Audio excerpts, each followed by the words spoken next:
everyone, and welcome back to the Edelman's Football Podcast. I'm your host, Ben Edelman, and today, the draft is almost upon us. I mean, at the time of filming this, it's Monday, the draft starts on Thursday, and I could not be more excited for it, but as you can see from the title of today, we're going to be going over 5 of my dream fits for the 2022 NFL Draft. And these are not going to be in any particular order based on how much I like them or even where the team is picking. It's just going to be basically more of a free-flowing episode where I just name 5 players that I think would do really well in these respective teams. And this list could not be complete without my first selection, which is Andrew Booth Jr., cornerback out of Clemson to the New England Patriots. I've been saying that I've wanted this to happen for at least months. I've been saying this since at least December. This is just such a good fit for both sides. Booth will be given a chance to not be under too much pressure, but to be able to strive immediately. So a pretty good combination for him. And then on the Patriots side, they lost easily their best corner this offseason in J.C. Jackson. And they could honestly immediately get Andrew Booth at the draft in the first round. And he could become the next great corner to play for the Patriots. Like guys like Jonathan Jones, Stephon Gilmore, and J.C. Jackson. I don't know why I just said Jonathan Jones first. I don't know what's going on, but I don't know why I just said Jonathan Jones first, because he's clearly the worst out of those 3. He's not even very good, to be honest. I probably shouldn't have even said him, but enough with the Jonathan Jones slander. Andrew Booth Jr. would be an excellent pick to the New England Patriots. He's an excellent man coverage corner, and the talent should honestly translate immediately into the NFL. If you watched my mock draft that I uploaded about a week ago, maybe a little longer than a week, but about a week ago, you would have seen that I actually mocked Booth to the Patriots, and not only is this a dream fit, but I think it actually is going to happen, as you can see in that mock draft. So, could be a great addition by New England to kind of forefront their defense as they age kind of in almost to a new era without Tom Brady led by Mac Jones. The second player on my list is going to be Jordan Davis, a defensive tackle out of Georgia, and I have my dream fit for him. There's a couple teams you could do for this, but I personally think he'd fit best with the Los Angeles Chargers. Davis is somewhat of almost a unicorn at the nose tackle position, and I know you don't see a lot of 300-pound players with horns on their head running around, but Jordan Davis is a unicorn. He is a unicorn. He has athleticism and skills that are seldomly seen at his position, and it is clear that even after the addition of Khalil Mack, the Chargers are still looking to improve their run defense, specifically on the D-line. They could address the linebacker position as well, but I think that the D-line is where they're mostly going to be headed, and I think that Davis he's not going to completely fix the issue, even with guys like Khalil Mack. I don't think they're going to be. I mean, they could be, because they could do a similar thing to last year where they go from worst to first in the O-line. Maybe they're trying to do that at the D-line this year, which I think would be a very smart course of action for this Chargers organization who's making so much progress and really becoming a true contender. But they ranked 28th in the league last year in run defense, which obviously you don't want that, especially if you're competing for the playoffs. You got some great running backs in the AFC like Jonathan Taylor and Derrick Henry, as well as some guys like Nick Chubb. And you got to be able to stop those guys. Like, seriously, you can't just...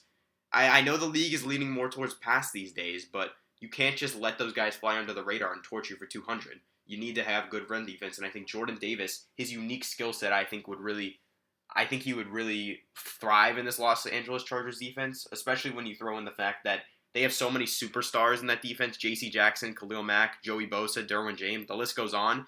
And I honestly think he'd just fit right in Los Angeles, and it would be a great addition. Number 3, we have Breece Hall, running back out of Iowa to the Buffalo Bills. And I know what I'm going to hear as soon as I make this pick. But bad running backs aren't valuable in this day and age. Why would you take a running back in the first or second round? In this era of football, a lot of fans say stuff like this, that, like, you shouldn't take a running back early in the draft, blah, blah, blah.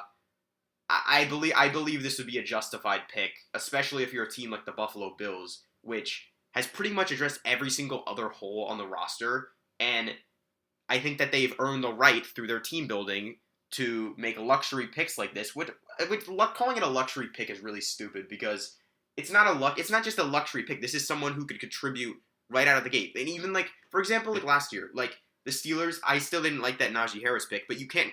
It is technically a luxury pick, but that's such an understatement of what the pick actually is. Even though I didn't like that pick, we saw year one how Najee Harris contributed to the Steelers' offense right away in year one, and if the Steelers had a better team, he could have been a key contributor to the playoffs. The Bills are that better team. They can afford to take a running back early like this and still succeeds because the rest of their team is so good. And also, let's be honest, the Buffalo Bills have a shit backfield. I know I don't curse a lot, but I think this is worth it. Devin Singletary and Zach Moss are simply not good, especially for a team that's trying to contend with the juggernauts in the AFC, like the Chiefs, the Chargers, who else? The Chiefs, the Chargers. They're definitely up there with them. And then guys like Titans, Colts, Browns, Ravens. In the stacked AFC, you need to have a good backfield to compete with. You don't need to have the best backfield in the world, but it definitely does not hurt to have a good running back like Breece Hall, who is immediately going to step in and be better than guys like Devin Singletary and Zach Moss, who are simply just not starting caliber running backs. Hall could take this offense and from already scary to pretty much unstoppable if you think about that. He could really be like a true 3-down back. And an underrated part of this pick, which I really like, that a lot of people aren't focusing on when they talk about it, is I think that if the Bills make this pick in either the first round, or maybe they even trade back in the first round and get him early in the second, or mid in the second, I think that he could take a lot of the rushing workload off of franchise QB Josh Allen, which is definitely something. I've heard some people say this before, and I completely agree with it. The Bills they may not be saying it to the public, but they are trying to make Josh Allen run as less and less as possible when he gets in the games. Because Josh Allen, sure, he's a good scrambling quarterback, but we all know that his real moneymaker is with his arm. That's why he's getting paid like hundreds of millions of dollars to throw a football. And he's not like Lamar Jackson, where that's like his primary asset. And not a diss on Lamar Jackson. If you've watched my previous episodes, you know I'm a big fan of Lamar Jackson, and I think he's a great quarterback. But Josh Allen has too good of an arm to let that go to waste by potentially getting injured by running. And the Bills know this, and they want to limit the rushing workload of Josh Allen. And adding in someone who could potentially be a superstar running, or not superstar, maybe a star running back off the start in Breece Hall would just be an overall great addition for the Buffalo Bills. All right, moving on to number 4, we have Derek Stingley Jr., corner out of LSU, to the Minnesota Vikings. And this is another pick that I think the only other pick that I had actually, that was actually in my official mock draft that I made. And this is another corner, and they're both corners, by the way, too, Andrew Booth and now Stingley. And this is another corner that I think that he could just fit in perfectly with the Minnesota Vikings. I mean, the Vikings, let's be honest, they don't have a good corner they have guys like Jeff Gladney, who is more interested in beating his wife than playing professional football, and they need tons of corner help, honestly. Like, they don't really have anyone, and it just so happens that Stingley has potential to be literally the cornerback 1 in this year's draft. So if the Vikings are able to get them at 12, and I do think that he should be the second corner taken. Obviously, I had Sauce Gardner going, I think I had them go to the Giants at either 5 or 7, but I think Sauce Gardner should be a higher valued player. But Stingley definitely has the potential to be better than Sauce Gardner and be better than any corner in the draft. And he is a raw prospect, but this is something I like. And this may mean nothing. This may mean absolutely nothing, but it's just something fun to think of. That he could be mentored by 8-time Pro Bowler Patrick Peterson, who, you guessed it, is also an LSU alumni. And we remember years ago when he was drafted number 4 overall. So that would just be a nice full circle moment for them. But overall, even besides that, that's just something fun I kind of threw in at the end. I just think it would overall be a good pick for Minnesota, and I think it would really help out their defense. Even if it's not paying dividends right away, he will eventually come into form, I believe. If he stays healthy, he will come into form and become the true corner 1 this team needs. All right, moving on to the last selection I have here, we have Kayvon Thibodeaux, edge out of Oregon, to the Atlanta Falcons. And I really don't understand with Kayvon. Well, the media stirs up stupid, ignorant, pointless draft stories, honestly, about Kayvon, how he doesn't love the game of football or he's too focused on money. A team will get a steal in the draft. It's that simple. And the Falcons could easily be this team, and it would really be a benefit to them to be this team because the Falcons had by far the worst defensive line in the entire league last year with only 18 total team sacks and trailing by 11 to the second worst team in the Eagles. I don't think you guys understand how truly bad this is. This is a historically bad defensive line. I mean, you really don't see that often. They had 18 sacks. The next worst team, so the second worst, the 31st in sacks was the Philadelphia Eagles with 29 sacks, which is 11 more. That is just absolutely crazy. I mean, my brain went crazy when I saw that I didn't even think that was real when I first saw that, but that just shows how bad the Falcons organization has truly been at building their defense over these past couple of years. But if they're able to get someone like Kayvon with pick number 8, yeah, I believe they have pick number 8. If they're able to get someone like Kayvon, that would be a huge addition and honestly a steal.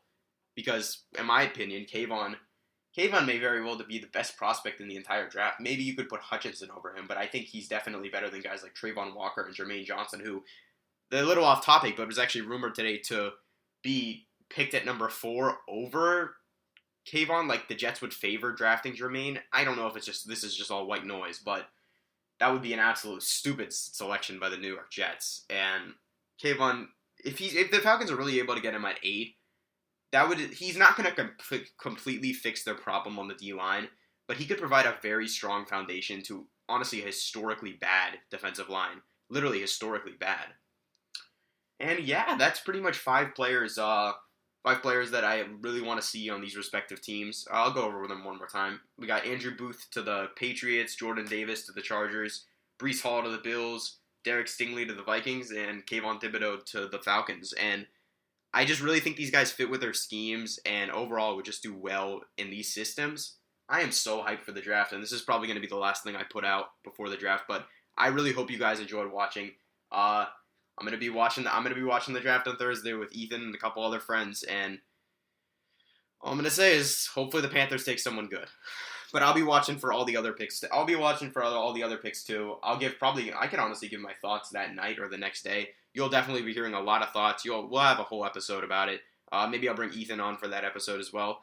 And yeah, hope you guys enjoyed watching. Remember to follow the Instagram at NanoBlitz Podcast for some more draft content. I posted my player analysis on Calvin Austin today. Definitely go check that out. Yeah, once again, thank you guys for watching. Have a great rest of your day. See ya.